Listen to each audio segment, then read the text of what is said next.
ये एक ही थाली के चट्टे बट्टे, एक सांपनाथ और एक नागनाथ है। हमारे लिए बीजेपी और कांग्रेस और एक सपोला पैदा हो गया। सपोला पता है ना कौन? केजरीवाल। इन दोनों की नाजायज औलाद है वो। समाज बेचारा भोला समाज है जो इनकी बातों में आ जाता है। अब आपने देखा नहीं, लोकसभा चुनाव से पहले सबने संविधान की कॉपी उठा उठा कर बकवास करी थी, करी थी ना करी थी। तो आप एक बात बताइए, समाज धोखे में आ गया। अब बार बार थोड़ी ना आता रहेगा इनके धोखे में। बिल्कुल बाबा साहब भगवान से बढ़कर हैं। जब हमको मंदिर में जाने की भी इजाजत नहीं थी, तब हमारे अंदर बाबा साहब ने ज्ञान डाला और हम आज इसलिए बाबा साहब को मानते, मंदिर को नहीं मानते। क्योंकि अगर भगवान होता तो कोरोना काल में इतने गरीब मरे थे, वो कहाँ था भगवान? भगवान कभी अपने बच्चों का बुरा चाहेगा? तो भगवान ने ऐसा वक्त क्यों लाया? बाबा साहब ने कहा संघर्ष करो, शिक्षित रहो, संगठित रहो।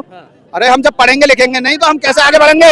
एक काम करो, मंदिर की घंटी बजाने से अगर सबको नौकरी मिल जाए, मंदिर की घंटी बजाने से अगर सबको नौकरी मिल जाए तो सब घंटी बजाने लगे। अगर नहीं, आपको नहीं पता, ये हमारे समाज को दोबारा से गड्ढे में ले जाने की षड्यंत्र रच रहे हैं।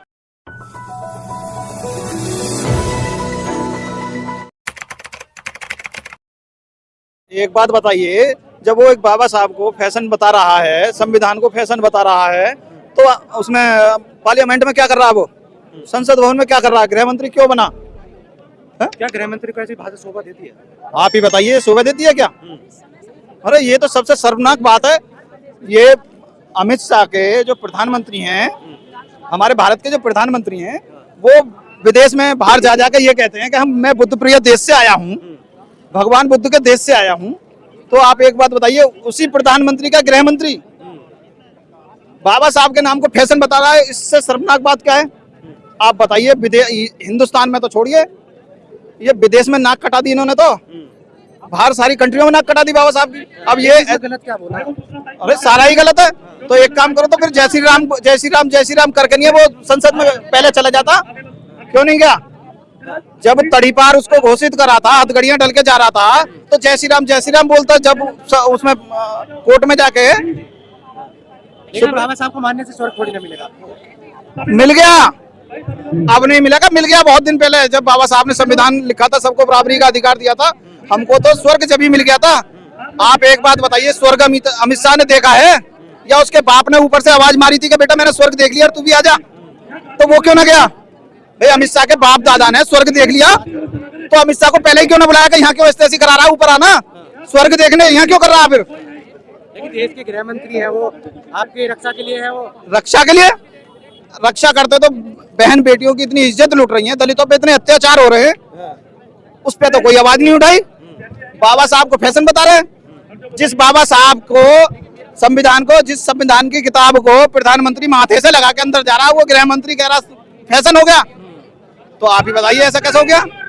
लेकिन संवैधानिक पद पर है गृह मंत्री, ये जब संविधान संसद में जाते हैं तो संविधान को ऐसे माथे पे लगाते हैं, तो इनकी विचारधारा फिर संसद में जाके बदलती जाती है। ये इनके अंदर की जो हमारे दलितों के प्रति जो अंदर घृणा है ना, वो छलक आती है।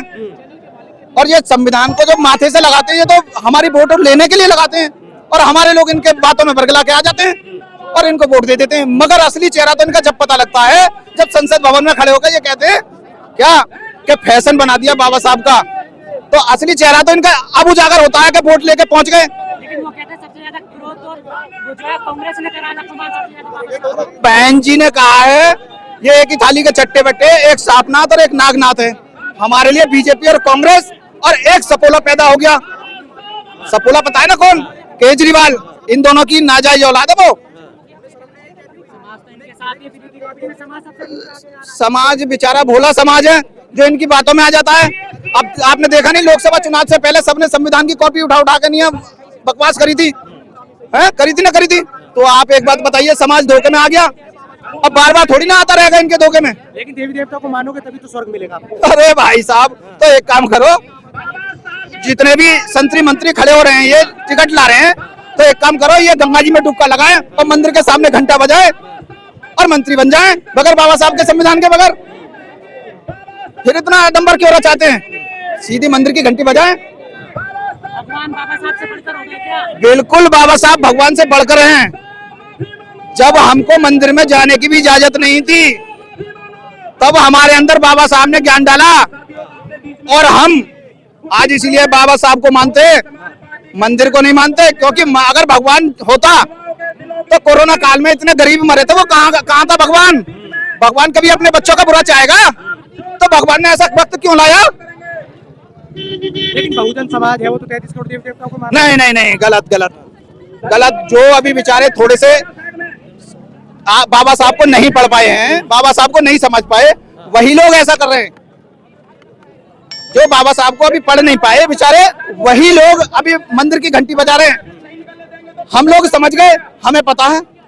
आज हम समझे, कल हमारे बच्चे समझेंगे, फिर आने वाली पीढ़ी जब बताएंगे कि भगवान को कौन कितना मानेगा। लेकिन बाबा साहब को मानने से बहुजनों का उद्धार कैसे होगा? अरे बाबा साहब के मानने से ही उद्धार हो रहा होगा क्या?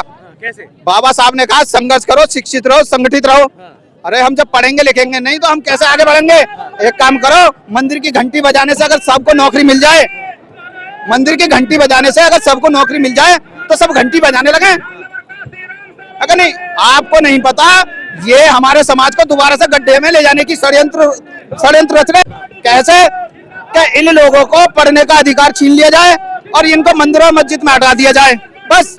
और हमारा समाज SC ST OBC समाज अब इतना सतर्क होता जा रहा है, जो कि बाबा साहब को ही फॉलो कर रहा है, ना कि मंदिर मस्जिद को।